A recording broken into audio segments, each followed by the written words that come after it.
secara hukum perundang-undangan ini tidak oke gitu, tidak fair, tidak menunjukkan kepastian hukum, dan itu merupakan, menurut gue ya, itu sebagai bentuk penghinaan terhadap hukum. Karena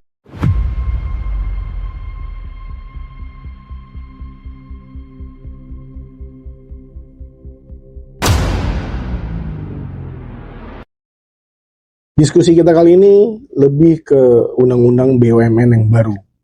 Gimana? ya gue sih oke, fine-fine aja kalau membahas itu. Cuma emang kenapa bro tertarik untuk membahas undang-undang BUMN ini? Ya karena adanya Danantara, terus pasti ada perbedaan antara undang-undang BUMN yang lama dengan undang-undang BUMN yang baru. Gitu kan?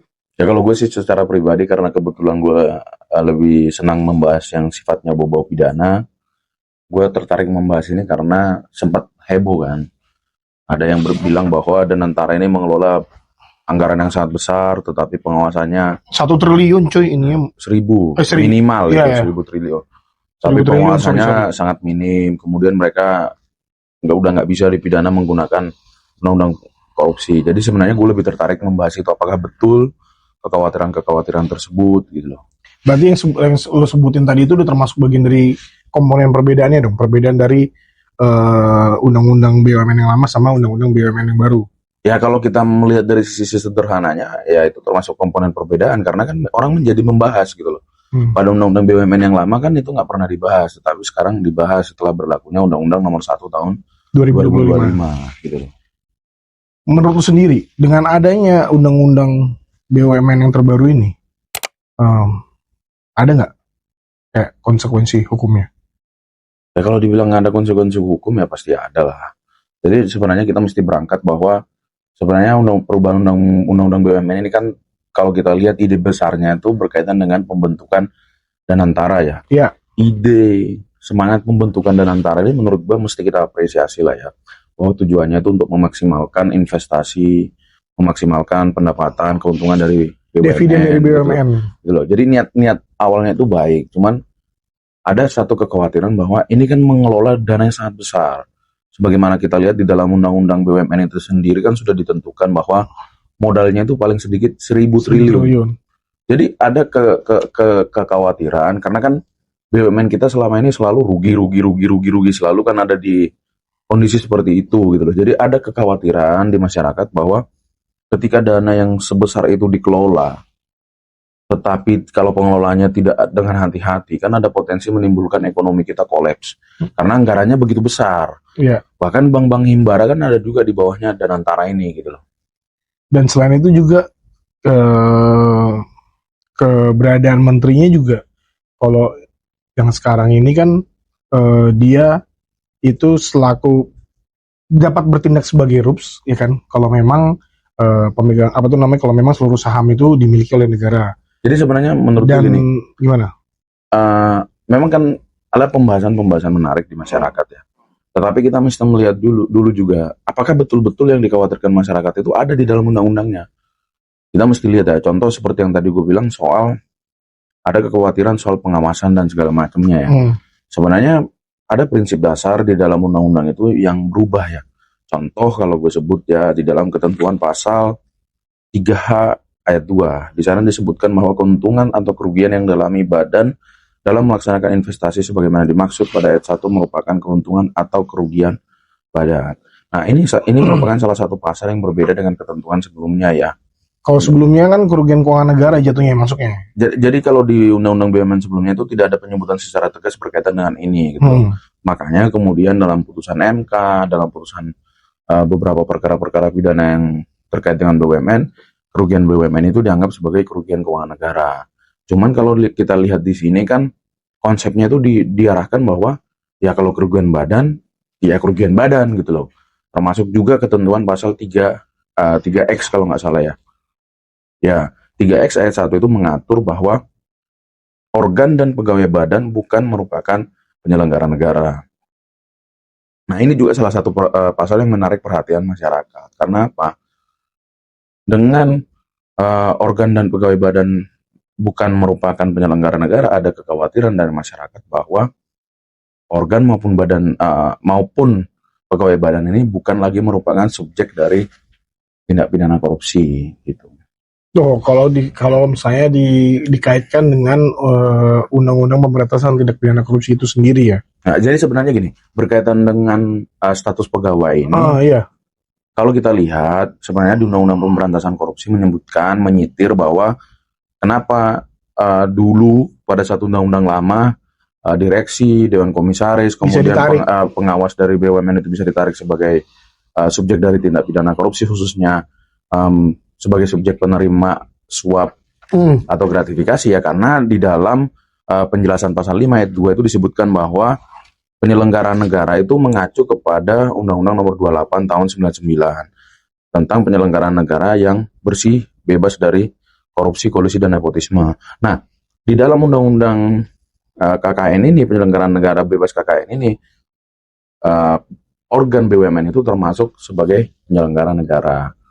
Tetapi kemudian di dalam Undang-Undang BUMN Nomor 1 tahun 2025 Yang baru ini kan bukan diatur sebaliknya gitu. bukan sebagai penyelenggara negara ya. Betul, itu salah satu contoh perbedaan yang cukup signifikan ya. Berarti kalau kayak gitu nggak bisa ditarik lagi ke undang-undang pemberantasan bukan masuk sebagai subjek di dalam undang-undang ini dong, pemberantasan tindak pidana korupsi kalau kayak gitu. Jadi Yang baru ini. sebenarnya gini, kalau kita mau menguji apakah dia subjek dari tindak pidana korupsi kaitannya dengan penerima suap atau gratifikasi, kita mesti melihat subjek penerima suap atau gratifikasi itu kan ditentukan dua, pegawai negeri atau penyelenggara negara. Iya. Nah, di dalam Undang-Undang BUMN ini sudah diatur secara tegas bahwa dia itu bukan penyelenggara negara.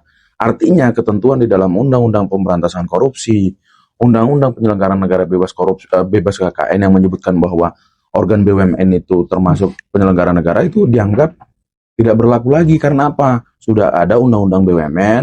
Iya. Kalau kita uji berdasarkan asas preferensi hukum, tentu Undang-Undang BUMN ini adalah lex spesialis yang mengatur tentang BUMN. Sehingga kalaupun dianggap sama-sama lex spesialis, kita harus menggunakan lex spesialis sistematis. Yang artinya karena ini berkaitan dengan BUMN secara prinsip dalam asas spesialis sistematis, ya harus mengacu kepada Undang-Undang BUMN. Itu yang pertama. Kemudian yang kedua, kalau kita melihat tahun pembentukan, ini kan dibentuk tahun 2025.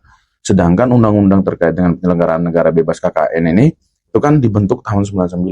Meskipun asas preferensi hukum bahwa aturan yang baru mengalahkan yang lama, tidak serta-merta kita bisa terapkan secara letterleh ya. Karena itu tadi subjek yang undang-undang yang mengatur ini beda subjek gitu loh. Tetapi kalau kita ngomongin BUMN ya tetap harus mengacu kepada undang-undang BUMN ini gitu loh. Karena dia bukan penyelenggara negara, maka subjek sebagai subjek hukum penerima suap atau gratifikasi ini tidak dapat dikualifikasikan organ BUMN ini. Kemudian yang kedua, subjek keduanya kan pegawai negeri. Iya. Pegawai negeri sekarang itu diatur di dalam Undang-Undang ASN. Nah, di dalam Undang-Undang ASN pun organ BUMN ini tidak dapat dikualifikasi sebagai pegawai negeri. Dengan mengacu kepada dua hal itu tadi, argumentasi tadi berkaitan dengan pegawai negeri maupun penyelenggara negara, maka secara hukum harus dianggap bahwa organ BUMN maupun organ badan itu bukanlah merupakan subjek penerima suap atau gratifikasi. Nah, berkaitan dengan kebijakan yang dikeluarkan oleh KPK melalui surat edarannya yang menyatakan bahwa organ BUMN maupun badan itu tetap merupakan subjek dari tindak pidana korupsi berkaitan dengan pasal 2 dan pasal penerima suap dan gratifikasi, menurut hemat saya surat edaran tersebut tidak mempunyai kekuatan hukum mengikat karena surat edarannya bertentangan dengan Undang-Undang BUMN. Kalau kita ngomongin hierarki peraturan perundang-undangan, maka surat edaran tersebut tidak mempunyai kekuatan hukum mengikat. Seperti itu. Kalau kayak gitu berarti misalnya terjadi kerugian keuangan negara sebelum diberlakukannya undang-undang ini, apakah masih bisa diproses terkait dengan penyelenggara negara maupun yang tadi lo bilang pegawai ASN. Kalau pegawai ASN pasti bisa lah ya, maksudnya terkait dengan penyelenggara negara yang tidak diatur lagi di dalam BUMN yang baru ini. Prinsip dalam hukum pidana itu adalah ketika terjadi perubahan peraturan perundang-undangan, maka peraturan perundang-undangan yang lebih meringankan, lebih menguntungkan bagi tersangka atau terdakwa lah yang dipergunakan. Gitu loh. Jadi ketika ketika kejadiannya kejadiannya di lampau, Iya. ya, yang menguntungkan dia ya undang-undang ini yang dipergunakan. Berarti akan merujuk kepada sini. Iya. Kalau kita ngomongin hukumnya ya, kalau kita ngomongin penerapan hukumnya, prinsip hukumnya, ya undang-undang inilah yang berlaku gitu loh. Tadi coba gue baca nih ya. Ini pasti ada perbedaannya sama yang lama. Di pasal 14. Yang pertama adalah Menteri menghadiri RUPS selaku pemegang saham negara pada Persero. Yang kedua, Menteri bertindak selaku RUPS dalam hal seluruh saham Persero dimiliki oleh negara atau bertindak selaku pemegang saham pada Persero dalam hal tidak seluruhnya sahamnya dimiliki oleh negara. Nah, tadi yang sempat kepotong juga, ya ini adalah fungsi Menteri yang sebelumnya maupun yang sekarang. Kalau dulu kan pasti ada perbedaannya kan. Kalau dulu kan menteri adalah RUPS. Iya, RUPS. Artinya apa? Mau dia pemegang saham seluruhnya atau tidak, menteri itu adalah statusnya sebagai RUPS. Tetapi di undang-undang yang baru ini kan peran menteri itu, kalau menurut gue ya, peran menteri itu secara tidak langsung itu diamputasi. Dia itu hanya administratif doang. Gitu loh. Karena apa? Pengelolaan kekayaan BUMN itu ada pada badan ya, gitu loh. Danantara di mana? Jadi sebenarnya kalau kita lihat ada sih di dalam undang-undang ini yang mengatur bahwa pasal 3E nanti kalau bisa dilihat 3E ayat 1 itu sudah mengatur bahwa dalam melaksanakan pengelolaan BUMN, Presiden melimpahkan sebagian kewenangannya kepada badan yang dibentuk oleh undang-undang ini. Nah, berdasarkan ketentuan pasal 3E ayat 1 ini, maka sesungguhnya kita bisa melihat peran pengelolaan BUMN itu sudah dipindahkan kepada badan, gitu loh. Dan sifatnya menteri itu kalau tidak salah di dalam ketentuan itu hanya bersifat sebagai regulator lah kalau kita lihat ketentuannya. Nah, itu ada di dalam pasal 3B. Di situ diatur bahwa menteri selaku wakil pemerintah pusat sebagai regulator bertugas untuk menetapkan kebijakan, mengatur, membina, mengkoordinasikan dan mengawasi penyelenggaraan kebijakan pengelolaan BUMN gitu loh. Jadi sifatnya menteri itu sekarang sebagai regulator aja. Makanya kalau sempat sama kita berarti kalau misalnya dikaitkan dengan pasal 14 tadi berarti bisa sebagai RUPS maupun bisa sebagai pemegang saham kan. Cuman ya tinggal kita lihat aja. Sahamnya dimiliki oleh seluruhnya dimiliki oleh negara itu emang ada PT-PT yang seperti itu. Kalau kita lihat BUMN yang seperti itu paling yang sifatnya kayak Pertamina gitu-gitu. Nah, kalau yang sifatnya kayak TBK dia kayak Himbara, TBK Mandiri, BRI, ya ada yang BNI gitu loh. Itu kan ada pemegang saham publik, artinya dia bukan lagi sebagai RUPS gitu loh. Iya. Jadi secara prinsip sebenarnya kewenangan Menteri BUMN ini sudah, kalau menurut gue ya, itu sudah diamputasi dengan undang-undang yang baru ini. Bahkan kalau kita lihat berita terakhir ini kan sempat itu Danantara itu menghimbau kepada seluruh BUMN itu untuk menunda RUPS gitu loh. Itu kan menarik nih. Padahal itu kan sebenarnya kewenangan Menteri BUMN kan. Iya. Tapi Danantara ini sebagai badan yang diserahi untuk melakukan pengelolaan BUMN itu sudah bisa tuh menunda. Dan arahan itu didengarkan semua oleh BUMN gitu loh. Kalau gue baca-baca juga nih, yang di sini kan ada keterkaitan dengan yang tadi itu, bukan merupakan penyelenggara negara. Terus di sini juga ada di sini diatur atau yang baru ini diatur terkait dengan business judgment rules tuh. Itu sebenarnya apa sih sebenarnya business judgment rules? Jadi gini loh. Dulu sebenarnya di dalam undang-undang yang lama pun itu sudah diatur mengenai good corporate governance itu BCG. Ya. Nah, kalau terkait dengan business judgment rule ini sebenarnya lebih kepada sejauh mana si organ persidangan itu dapat dimintai pertanggungjawaban secara pribadi. Gitu loh dalam melaksanakan kewenangannya. Nah, kalau kita lihat kalau dibilang BCG ini business judgment rule ini kita bisa lihat di dalam ketentuan pasal 3Y ya. Di sini diatur menteri, organ dan pegawai badan tidak dapat dimintai pertanggungjawaban hukum atas kerugian jika dapat membuktikan A. kerugian tersebut bukan karena kesalahan atau kelalaiannya, B. Telah melakukan pengurusan dengan etikat baik dan kehati-hatian sesuai dengan maksud dan tujuan investasi dan tata kelola. Mungkin selanjutnya coba dibacakan Bang Martin karena agak bengek nih. Oke, ini saya baca dari awal. 3Y, Menteri, organ, dan pegawai badan tidak dapat dimintai pertanggungjawaban hukum atas kerugian jika dapat membuktikan yang pertama adalah kerugian tersebut bukan karena kesalahan atau kelalaiannya. Yang kedua itu telah melakukan pengurusan dengan itikat baik dan kehati-hatian sesuai dengan maksud dan tujuan investasi dan tata kelola. Yang ketiga adalah tidak memiliki benturan kepentingan baik langsung maupun tidak langsung atas tindakan pengelolaan investasi dan tidak memperoleh keuntungan pribadi secara tidak sah.